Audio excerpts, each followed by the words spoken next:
Greetings. My name is Dr. Waddell Brooks, Sr., your host, and this is Community Forum. This evening we have two special guests, but the Dr. John Manarsik, MD, a pathologist from Lake Bluff, Illinois. And good evening, Dr. Manarsik. Good evening, Dr. Brooks. I'm very, very thrilled to be here. I'm going to let you introduce our special guest. This is the first time we've had a special guest. Okay. Well, our special guest is Woofy. Woofy is at my right hand. I think you could only see the back part of him. Let Woofy turn around. He's not bashful. Here's Woofy facing the camera. Woofy is my doggy. He rescued me from the ghettos of a Caribbean island that I taught medical school at and been with me now for 2 years. He's shy with the camera there. And he's camera shy too. And, unless, of course, you put some food towards the camera, he'll probably look at it all hour. Okay. Ladies and gentlemen, Dr. Manarsik, the Woofy is so dear to him that we just could not deny him the opportunity to let Woofy be on the program with him.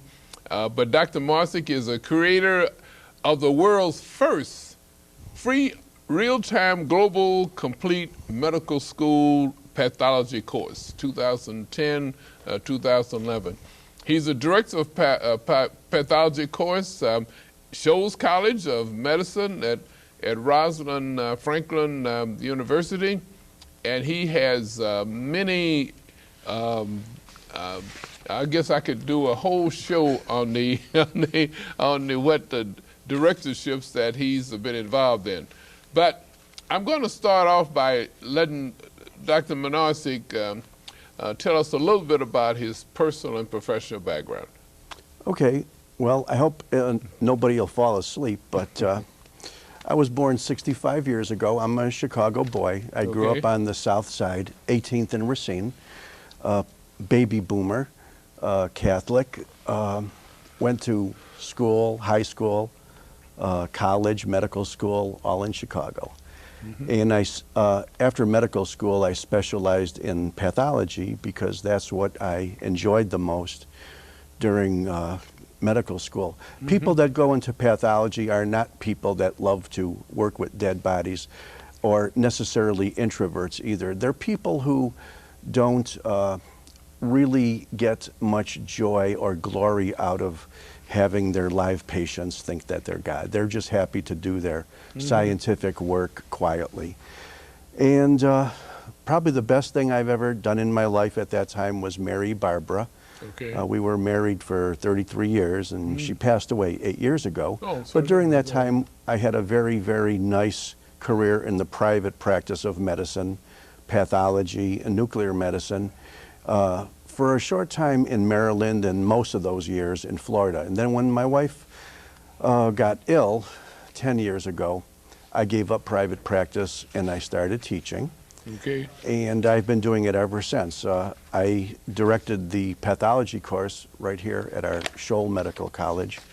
And I taught the histology course at Rosalind Franklin for the medical students. And I also taught the anatomy labs. Being a pathologist that cut up bodies his whole life, they thought I would be pretty good at showing the students what arteries, veins, and nerves looked like and what they were called. So I started out, I noticed that in my duties there, a lot of the things I did every year for 4 years were very repetitive. The same questions for ask. Under a slide, oh, what is this structure? Or in the anatomy lab, what is this muscle or what is this nerve? So I decided after being bored after a few years of doing that to make a bunch of movies.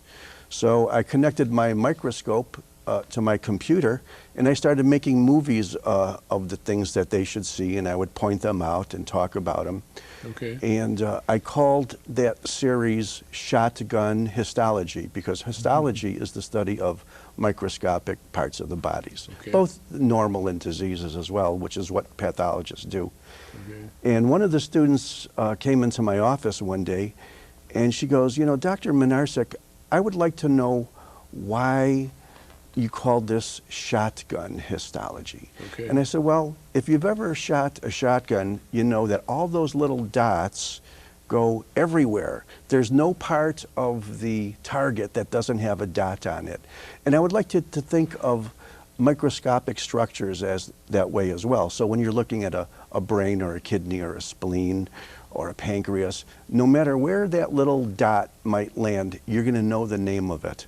So I shotgunned 96 different parts of the normal human body. And I made 96 movies, each one about 3 or 4 minutes. And as of today, those movies have now been seen over 11 million times all over the world. And the natural consequence to that was also to teach online as well, not just movies, but real time. So when the webinar technology came around about 4 or 5 years ago, I did what I would normally do in a classroom. I would take you know, slides, and I would talk, and I would walk around, and I'd use my hands, and I would point to things. And only now, rather than doing it in a classroom, where I have to shave and get dressed and, you know, put on a little white doctor's suit, I did it from home. And what I found is that the students could not only hear better and see better on these live webinars, but it was immensely more amenable for them, for their convenience as well. They didn't have to shave and fight the traffic and get a ticket from the campus police for parking in the wrong place or slip in the snow. They could just watch it at home from their bed. They could be playing video games at the same time, or, you know, laying on the couch with their girlfriend or boyfriend. So I know that this is the thing of the future, and I've been doing it now. This will be my 5th year. And I teach specifically in live free webinars the science of pathology. Now, because I'm a pathologist, I think that it's appropriate to teach pathology. Here's a book, if you don't mind me picking it up. I may need a small crane to do it. This book is called Robbins and Cochran, Pathologic Basis of Disease. It weighs about 500 pounds, and it's about 1,500 pages, and it covers all of the diseases, the common diseases known to man. It is written and edited, chief editor, by a man by the name of Vinay Kumar, who is my friend, who is the chief of pathology at the University of Chicago. And what I did was read the book. Now, because I practiced pathology for 30 years, a lot of that stuff I knew already, but there's a lot of new stuff regarding genes and molecular aspects of pathology, which I learned myself. And because there's 30 chapters, and most of those chapters are organized with respect to part or systems of the body, like endocrine system or pulmonary system or renal system or female reproductive system. I just made a whole bunch of PowerPoints for the important parts of this book, and then I extracted them from these 1,500 pages. And Dr. Brooks, I want to show you this. Each page is like just chock full of material. Now, when a medical student is given this book in his 2nd year of medical school, and he said, well, you have to know everything on here to pass your what they call board exam or licensing exam. They call it the STEP exam or USMLE. It's a shock. So what my job is, and has been for years now, is to take the parts from this book or extract the parts that are the principles and the parts I know that have been asked before on previous questions, and decide what is junk or what doesn't need to be mentioned. And my brain takes the book and it translates it into about 3,000 PowerPoints, about 30 chapters. And what I do is, what I have been doing for 4 years now, is every Tuesday and Thursday for a couple hours in the morning, I'll take one of those chapters or half of those chapters, and I'll just show it like I'm in a auditorium in a regular medical school amphitheater. And that's the concept of what I do teaching online. Now, I've gone a step further this past year and a little bit different. I'm evolving into a system now where I am inside a regular medical school, American medical school classroom, and I'm the professor, and I have to shave and comb my hair and be awake and can't bring in my coffee cup. And I basically teach in the classroom, but at the same time I'm teaching and showing them things on the projection screen, I'm also wearing a wireless headset. So this past year in Puerto Rico, a large portion of the course was taught live in the auditorium. The Spanish word for it is anfiteatro, like amphitheater. And I was simultaneously broadcasting to over 2,000 registered students in 105 countries at the same time. This gives me joy like you wouldn't believe. And I haven't figured out how to make money yet, but I'm sort of retired, so I guess people think I don't need money. And it also, the thing I want to explain about it the most is that every single day I have 20 or 30 emails from students all over the world wanting to join my course or registering on YouTube for my movies, and massive gratitude letters. Now I know that we need food to live on, but I feel I could just live on the gratitude itself. It's so overwhelming. So that's what I do, Dr. Brooks. Well, I like to say this, though, at this point, and I may repeat it again, and you've heard me say it before, the things that you do for yourself leave with you when you're gone. But the things that you do for others remain as your legacy. And it sounds like you're going to have a great, great legacy when you leave. I'd like to share one of the exhibits that you have here. I will respect the hard-won scientific gains of those physicians in whose steps I walk, and gladly, and the key word here is share such knowledge as is mine with those who are to follow. And maybe we can show this on the screen and to give our viewing audience a little bit. You might want to talk to us about this. Okay. Well, I could see it's on the screen. Yeah. And this guy that you see here, you may have heard of his name before. His name is Hippocrates. Okay. You may have heard that for generations, physicians have taken an oath to this man. And because we feel that the profession of medicine is not just making money, it's devoting your whole life to a noble cause. And this is part of the Hippocratic Oath. When the physicians take the Hippocratic Oath, you know, some don't. Some think it's a hypocritical oath. Some people don't take it. I take it very seriously. Part of that oath is the word share.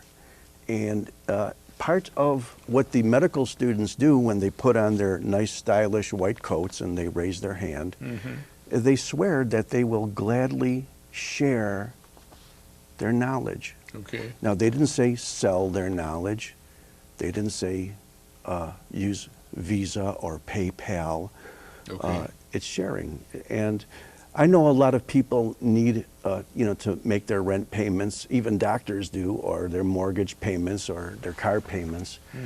But a lot of us who are sort of like the retirement age really want to give something back, and I can afford to do this for free.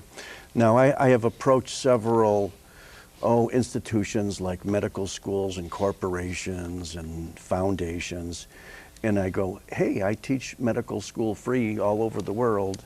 Would you like to support it? And I really have not really pushed that too much, but it seems like that type of thing just is not too popular. Most places, let's say, for example, Abbott Lab, because we're in Waukegan, North Chicago.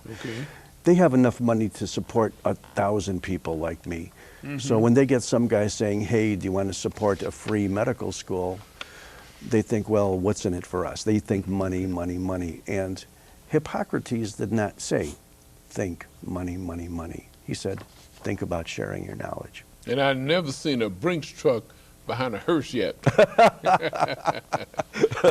If you think you're going to try to take it with you, it's a huge awakening. You're going to leave it there. Speaking of money, you have another exhibit here that okay. you'd like to share with us. Yeah, well, this is sort of like the negative part of what I'm going to talk about. Now, when students are lucky enough to go to medical school, they usually spend at that medical school more money than they have. Okay. The average student burden at our local medical school here, Rosalind Franklin, okay, is over $250,000. So when they graduate from that medical school, they've already bought a house. Okay. Okay. And it's an enormous amount of money. The medical schools charge between $30,000 and $60,000 per year for tuition. Okay. And what I teach is like 1/2 of one of those years. So if you're a second-year medical student and you're taking your big pathology course, and Dr. Kumar says that over half of the questions on the licensing board are from pathology questions. So it's a big course. All of this goes to the medical school, right here. But you want to know how much that goes to the actual professors that are teaching inside of that box called a medical school? I've done some studies. I've seen it as low as 2%, and it's never more than 10. Okay? So if Hippocrates is saying to doctors, share your knowledge freely, then why are medical students going bankrupt in epidemic proportions? Okay. And the diagram here explains the whole rotten money scheme. I call this the axis of evil. Now, if you remember, there was a Bermuda Triangle, there was the slave trade, and money flowed historically from different points. Yeah, rum, molasses, and slaves. You know, Yes. we remember that triangle. Well, now it's called LCME Medical School and Licensing Exam, but it's the same principle. Okay. There is a branch of the American Medical Association, kind of independent, and it is called LCME, for the Licensing Committee of Medical Education. Actually, it's a liaison, but that's what everybody thinks LCME stand for. Okay. And LCME Commission gives medical schools the sole monopoly right for their students to take this USMLE exam. Okay. So in other words, if you had a dog that was sick and died when you were 5 years old, and you want to be a doctor now, and you're paying all this money to the medical school, in order for you to practice medicine, you have to pass this exam. Okay.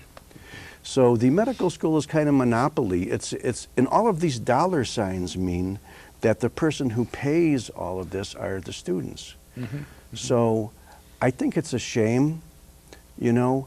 I have called the LCME and I've asked them to approve my course and maybe ease some of the tuition burden on the students, and they say, no, we only license medical schools, not courses. And I says, well, my course is, I think, as good or better than a lot of the medical schools I've been to. I says, does that mean you're subsidizing inferior education? And that's when they stopped talking to me. So this is the axis of evil, and in the future, knowing that 90% of the poor students' tuition dollars go to the box rather than the person who teaches inside the box, I think now with this online revolution, I think a lot of that dead weight is going to be cut off. Now, you have never heard yet of an online medical school. You've heard of online law schools, online nursing schools, and that's because this commission is protecting the integrity of the axis of evil. It is inevitable that someday some medical schools do have part of their curriculum online. It's starting to open up a little bit. But remember, if a medical school allows students to take their courses online, the students may start to say, well, then what did you do with my tuition money? Oh, okay. So I am a revolutionary. Well, Dr. Manasseh, I was looking at some of your most recent positions from August of 2004 to the present time, and one is the creator of the world's first free real-time global complete medical school pathology course, 2010-2011. Director of pathology course at Shoals College of Medicine, Rosalind Franklin University. By the way, I knew the curator at Rosalind Franklin. David. Yeah, I had his name down, so I won't forget it. Very nice man. Dave McKay. Yeah, Dave McKay. Dave McKay. Very nice man. He's retired now, but yeah, he was really interested in shows that he had there. A visiting clinical professor of pathology, American University of Antigua Medical School, Wisconsin. Professor of pathology, International American University, St. Lucia. Okay, West Indies. Right, that's in the island of St. Lucia. Okay, professor of pathology, Destiny University School of Medicine. That's correct. Visiting professor of pathology, University of Medicine and Health Sciences, St. Kitts, Wisconsin. No, WI means West Indies. West Indies. St. Kitts, Caribbean. Yeah. Okay. Workshop director of the World's World Congress, 26, Las Vegas, Nevada, October 20, 2011. Teach an entire global pathology course, lecture, and lab online. Current YouTube.com statistics, 9 million viewings of educational pathology videos, 11,000 medical student subscribers. Right. And all of this is free. Right. And they find out about you, just online? Well, most of the medical schools in the world in their first year have a course called histology. Okay. It's part of anatomy. In other words, not just learning about, the arteries, veins, and nerves and muscles in the body, okay, but what the tissues look like. Mm-hmm. What does a pancreas look like under a microscope? So they have these courses, and part of the course is a lab to show them slides. Okay. And most medical students, most medical schools in the world have a large number of students that go to YouTube mm-hmm. to watch my descriptions of these slides. Mm-hmm. And that's why they subscribe, because they like them, so they want to know when new ones come out. Mm-hmm. And those are it was 11,000, then it's 16,000 now. Wow. And those now 9 million are now 11 million. Wow. And everyone, like the certificate they can put on their wall, and there's a certificate of achievement for superior achievement, medical school of pathology, general and systemic pathology, 120 hours. Well, this was the 15th of May, 2013, this year, signed by Dr. Menarsic, MD. Yes, this is their diploma. Now, what does it mean? Well, it's not going to get you a rebate on your $60,000 tuition, okay, that's for sure. And what it means is that I look at my attendance lists, online, and I know mm-hmm. when they've come to most of the sessions. Okay. And I trust them. If they say, I could tell when they're online, if I see that they've been there, okay, and they say they've been to most of my classes, I give them the certificate. See, okay, I'm a doctor, Dr. Brooks. Okay. I'm not a hall monitor. Okay. If somebody says, I don't force people to go to class, that's destructive. Some of the schools I taught at forced me to take attendance. Mm-hmm. And I think you can probably figure out what I told them. It's words I really can't use on television. Okay.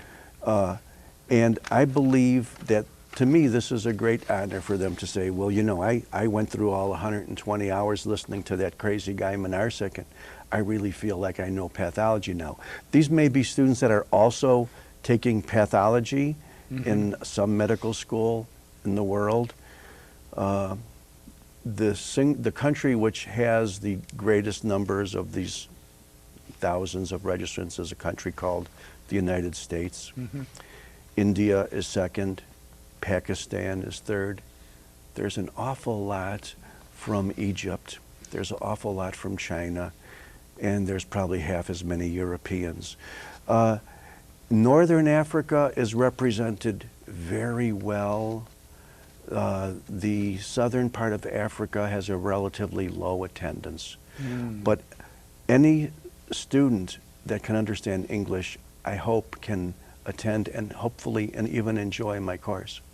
And some of the students now that have taken their first year of medical school, that they learn about anatomy and physiology and biochemistry, what we call the basic sciences, they may be watching some of my movies before they get into their big second year curriculum, which is the lion's share is pathology, but pharmacology is very important, and so is microbiology as well. So those are the three biggies in the second year of medical school, is pathology, pharmacology, microbiology. In the first year of medical school, the two biggies are anatomy and physiology. But anatomy has a lot of branches like embryology and histology, and perhaps nowadays you might even think of biochemistry as a building block to the body, molecules. And of course, physiology, I believe personally, is the single most important course for a student to take, because, you know, if you're training a mechanic, you might show him what a carburetor looks like, but it's up to him to understand how it works. So a high school student that may be interested in pathology has a long ways to go, but that person, the high school student, would have to have a heavy background in science and in math and so forth. But even at the college level, the college degree, then they have to have certain academic requirements. If a college student or a high school student takes my course, he may be lost. Even if a first-year medical student takes my course, he hasn't had a proper basis in anatomy and physiology, he may find it very difficult. So my prime audience is medical students, you know, before they put on their white coats and go into the clinics. They have this course called pathology, which is integration of the basic sciences like histology and anatomy and physiology, and their so-called clinical medical sciences. What about minority students and women in the field of pathology? What is the percentage there? Well, you know, originally when I was a medical student about 12,000 years ago, women went into pathology a lot, relatively speaking. At that time, there were only, maybe 20% of women in medical school, but a larger proportion went to pathology because they felt it was a little easier on their system. They didn't have to stay up all night with bleeding patients.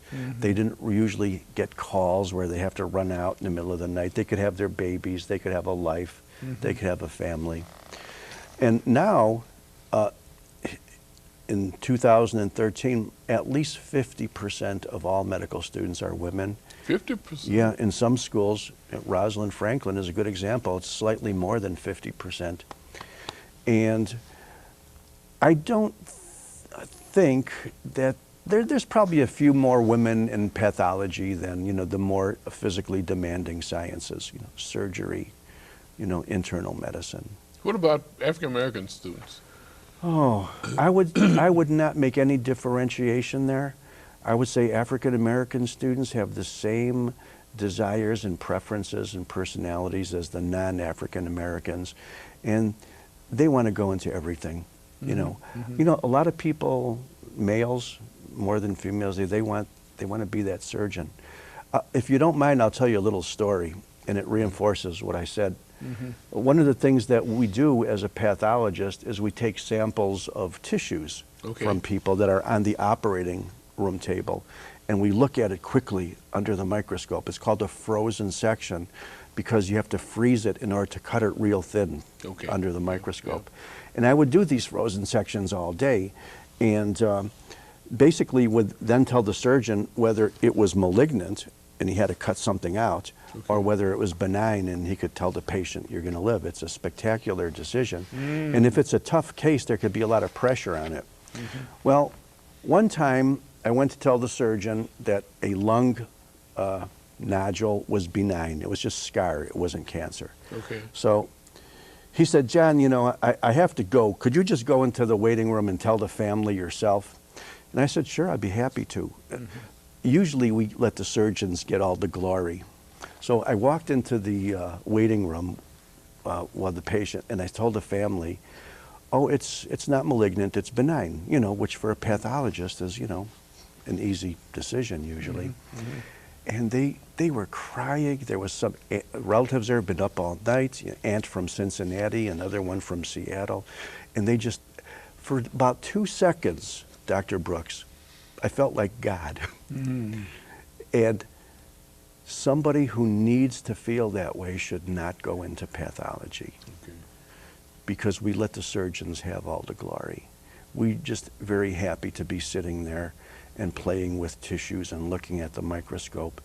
And, oh, we can still save lives, but it's not drastic. When you do a pap smear on a woman under a microscope, and you can see a few early cells that might turn into cancer, and when you report that, you might say you saved her life.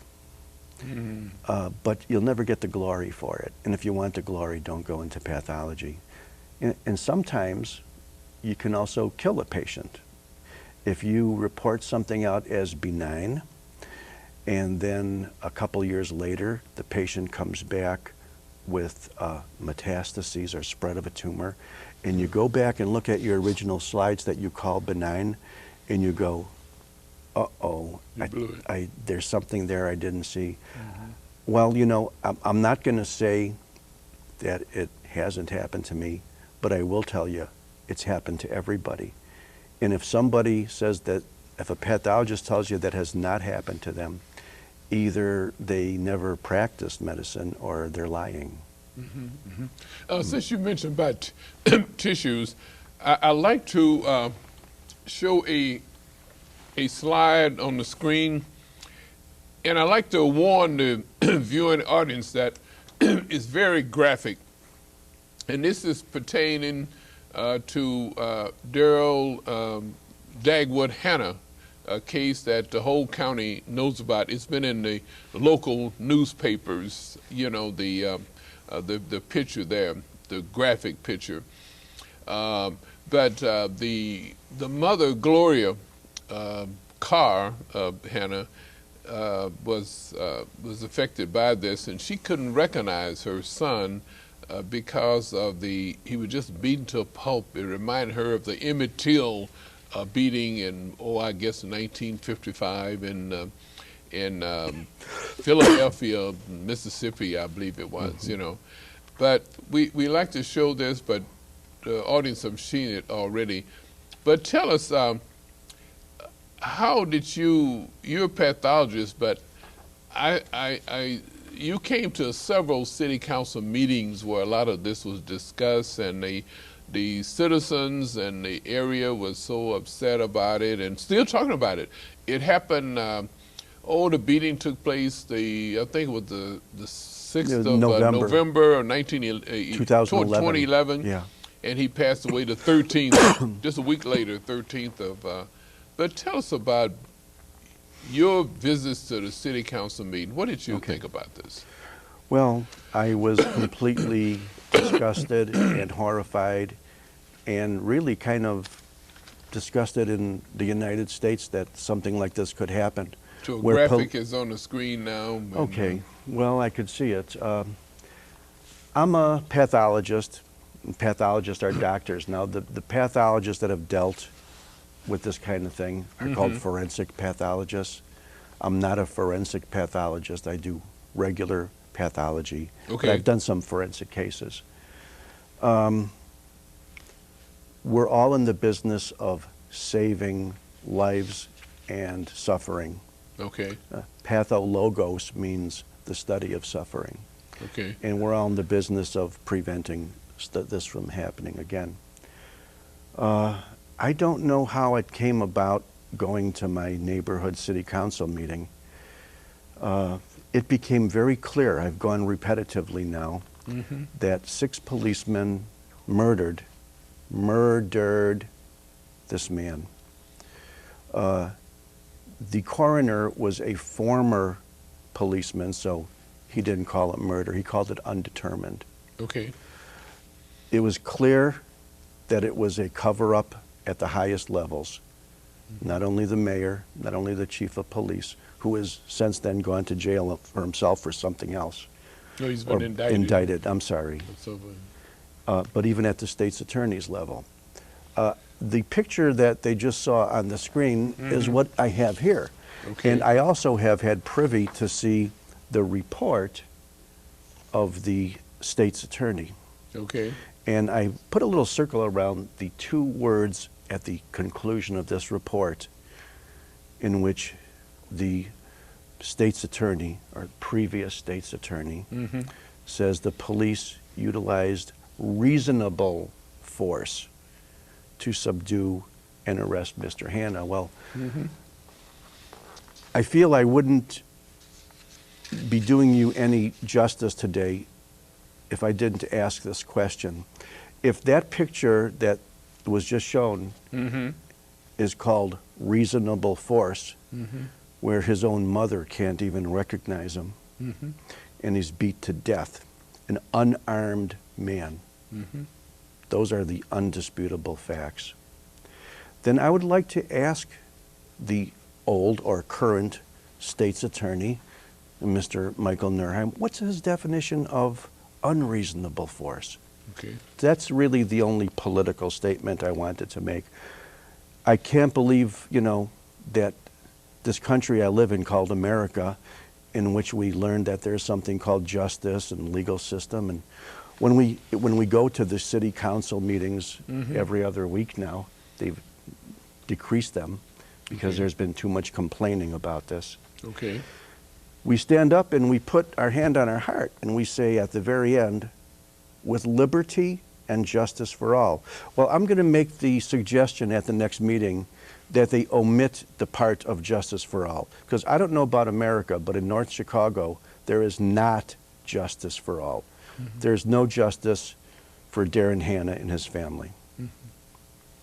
And that's my comment about that. Well, she has filed a civil suit. Now, civil suit, I guess the evidence is not as stringent because she can probably get several millions of dollars from the civil suit, whereas it's going to be difficult for the, since the state's attorney has stated reasonable force have been used.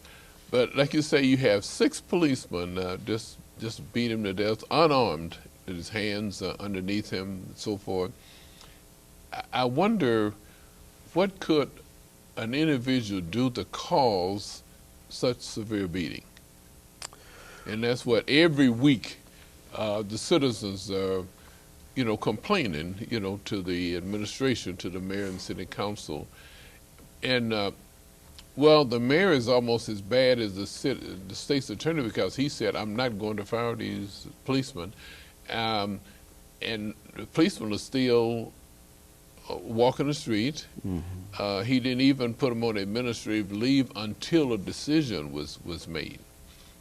And so maybe that mayor should be, but he's accountable. He should is be accountable. an accomplice. He's a conspirator to cover up homicide.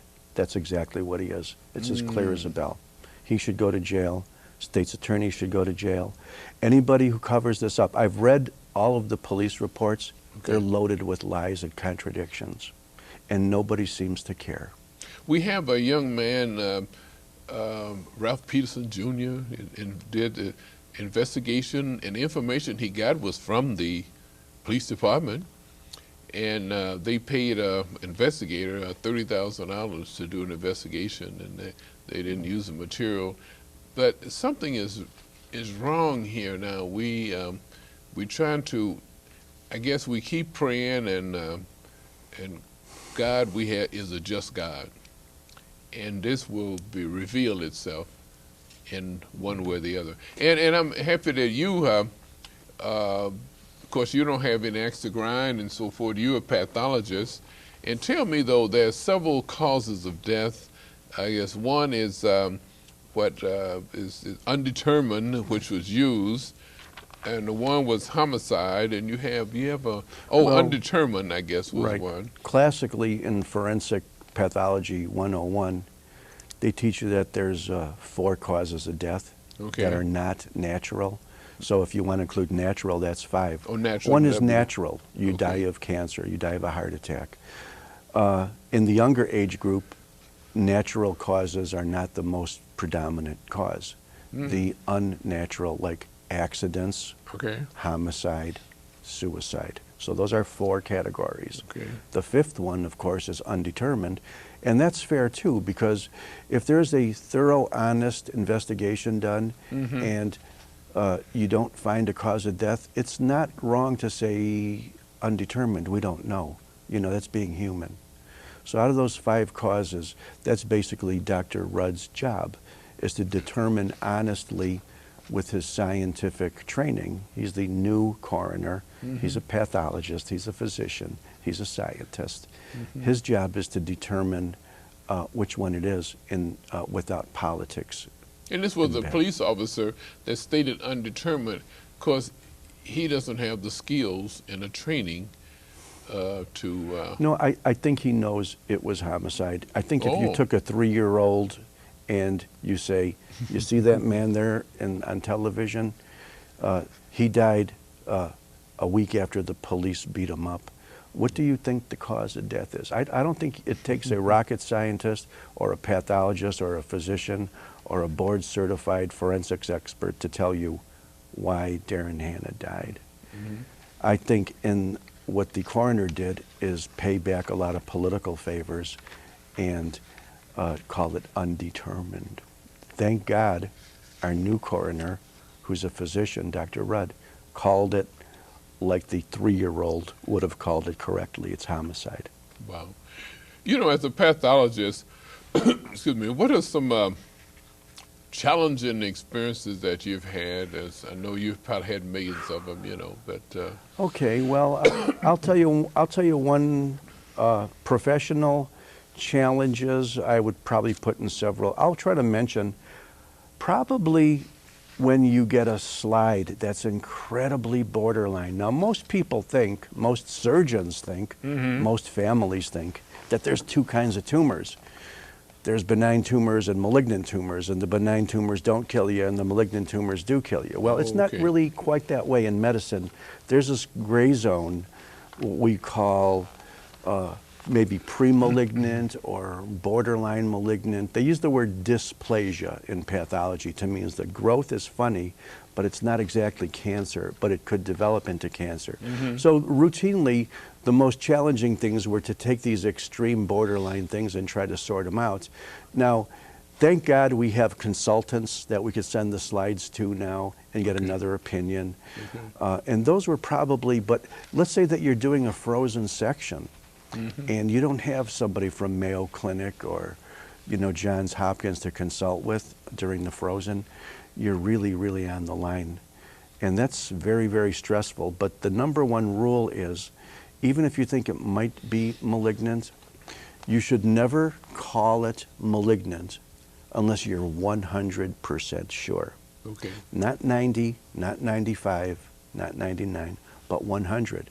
Because if you call it malignant and you're only 95% sure, that means that 1 out of 20 patients might lose this very big organ unnecessarily. I'd say that on the other challenges that I've had in my career, I've been directors of labs and chief pathologists and chairman of several different hospitals. It's been exciting, it's been fun, but you know, whenever you relocate to a new area, it's not because you think you found something better. There's always a lot of politics behind that too. Now, medicine, the business of medicine, the business of pathology is no different from any other business. It's a case of people trying to screw you, okay? It's making a contract with the hospital, and then the hospital decides, a couple years later that maybe they could get somebody cheaper, or maybe they could put the doctor on a salary rather than have him bill independently for his services. And those are the ogres I've had to deal with my whole life. And right now I'm kind of retired, so I don't have to deal with corporations trying to make money off my body. The things that corporations will go through to get rid of you is unbelievable. if you want, I'll tell you a 5-minute story if we have time left. And Okay. it's one of the reasons I quit medicine. And if my wife was still here, she would probably kick my butt for saying this right now. Mm-hmm. But we were at a hospital in Florida, and it was the only hospital in this big hospitals chain of 200 hospitals worldwide at which they couldn't put us on a salary. We were independent physicians. We did our services and we billed for them. So let's say you do a service like a frozen section and you charge $100. Okay. Well, the insurance company, the patient gives you that. But if you're on a salary arrangement with the hospital, they get the $100 and they'll pay you $20. So you know it's okay. you know the what's the word? You know the drill. Mm-hmm. So they try to do this to me and my associate, and we sued them, and we won. And of course, they just can't arbitrarily break your contract if it violates bylaws. They have to hire people to come in and show that you're making mistakes, and it was a very, very stressful period. Mm-hmm. So they trumped up a bunch of false mistakes we made, not just me, but my partners as well. Mm-hmm. They said we were bad doctors. They fired us. We went to the courts. We won. Mm-hmm. They appealed. We won again. Mm-hmm. They even took it to the Supreme Court because this large corporation called HCA has $1 billion in legal coffers. Okay. And they even lost at the Supreme Court level. Wow. But the one thing that they did to get us out of the thing is those same, I guess, is it okay to use the word mercenary or prostitute on your show? Well, I use a disclaimer at the beginning of the show. Ladies and gentlemen, the expressions and comments made by the guests are not those of the host or Comcast. Okay, so I could say it. So the hospital got the feds to investigate all of our cases. They hired pathologists, I call them mercenaries or prostitutes, to say that they disagreed with us. And then they made it look like we made mistakes. Mm-hmm. And we had I had 48 cases over 5 years that they say I shouldn't have billed for because they were unnecessary. So they called that a felony. They called that a 48 counts of a felony because you bill for it, even though it was only, $40 each. That's a felony. And I got a letter from the feds saying I could go to jail for 10 years for each one of those 48 counts. So if you do the math, that's 480 years. So I'm thinking, well, do you think I could have the lethal injection instead? Anyway, stuff like that happens in medicine all the time. When I teach my course, I warn my students as the number one thing is the corporations doing dirty tricks to take away their practices. Mm-hmm. There are also regulatory people, and there's malpractice attorneys too. In every one of these groups, the malpractice attorneys, the corporate pimps, and the regulatory agencies, their entire budget depends on how much money they could drain out of us. Wow. That was, to me, the greatest. Wow, wow. Oh, okay. I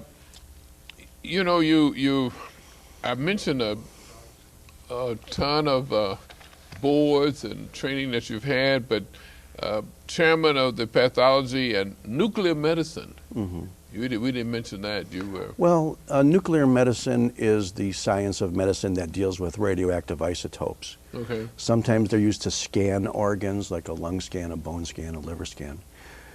Some of them actually overlap with the science or the specialty of radiology. Mm-hmm. And some of it is used to treat patients with isotopes. People whose thyroids are overactive, we might give some radioactive iodine to slow it down. Okay. Or people that have had cancers, we will give them certain isotopes.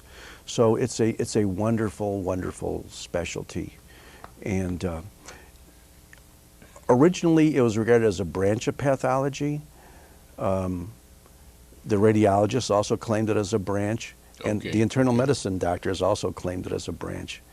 Now, so it became kind of independent, and while technically it's still independent, because a lot of the scans now are heart scans. They're doing isotopes to show cardiac function, scanning for heart attacks and heart function. That seems like the cardiologists right now think it's part of cardiology. Yeah. So, like a lot of things in medicine, if there's money to be made, everybody wants to do it. Chairman, Laboratory Transfusion and Radiation Committee, too. Right. So that's what you... Right. Sometimes when you are on the hospital staff, they force you to be on committees to sit there and decide some of the policies. And often, even if you decide and you have other doctors on your committee, the decision may be made by the people who own the hospital rather than the doctors who are wielding sound medical judgments. Because money is what's at stake here, right? Not necessarily safety. But we've never seen a Brinks truck behind a hearse yet. Well, you know what, Dr. Brooks, I think I'll go online and I'll find a picture for you. Well, is there any time for leisure time activities, or do you have any hobbies? Yeah, it seems like my whole life is leisure now. I've had several horrible addictions. Probably the biggest one in the last 10 years or 20 years now have been crossword puzzles. Oh. I do them all day. I also have written a few for the New York Times. Now that's kind of weaning off on that addiction, and I'm into Scrabble. There's this game called Words with Friends everybody plays, and I am a Scrabble nut. I love, my biggest outdoor sport is hiking, backpacking, mountain climbing, kayaking. I mean, now that I'm sort of retired, and except for the fact that on Tuesdays and Thursday mornings pretty soon, I'll have to be starting a new course again and preparing for it a day in advance also. I have a lot of fun, long weekends. Building computers, we can't think of any occupation without computers, but you're in the process of building computers. Yeah, it's fun. It's easy. I've done hundreds of them. Oh. Most people think that you have to be a rocket scientist to make a computer, but nowadays it's basically like building a Lego house. You just snap things together. The thing that you snap onto everything is called the motherboard. Okay. And then the CPU fits on that, and then the fan, and then a couple little RAM chips, and they're all standard sizes. The hard drive, some peripherals, a few little blinking on and off switch, attach the monitor, attach the mouse, attach the keyboard, and put it into a big box, and that's called a computer. And for the 10 or so years, 20 years, I'll admit it, I've been doing this. It's basically been the same principle, but the electronics has gotten faster and better and smaller as well. It's a great joy to build a computer. Tell us about your best friend. He finally, this is the end of the program now, he finally decided to just rest, relax. He's laying down now for the first time. Well, I guess he might be aware of the fact that we're about ready to sign off, so he probably thinks I see a guy there that says 3 minutes, so Woofy says, well, it's about time to show them how cute I am. I guess he reads too. He just had to, but he's been very active, and Woofy is the one most wonderful We couldn't dog. have this show without him. This is the first time that we've done this, and he's been perfect. Well, Dr. Brooks, do you see how sweet he is? Yeah, the whole If somebody hour. decided to break into the studio here and or come at you with a gun or a knife, that person would not have a throat within 3 seconds. Woofy knows what to do. Okay. Well, he was very friendly towards me that I guess he's tested me. I guess he said if I'm your friend and I'm a friend of his too. Well, we're very happy that you took time for your busy schedule to be with us, to talk about your profession, and you're just worldwide. And we mentioned that the things that you do for yourself, and you don't do anything for yourself, they're here, they're gone when you're gone. But the thing that you do for others, like what you're doing now, online, free, pathology courts, that will remain as your legacy. Because Thank you. I don't know anyone else is doing that.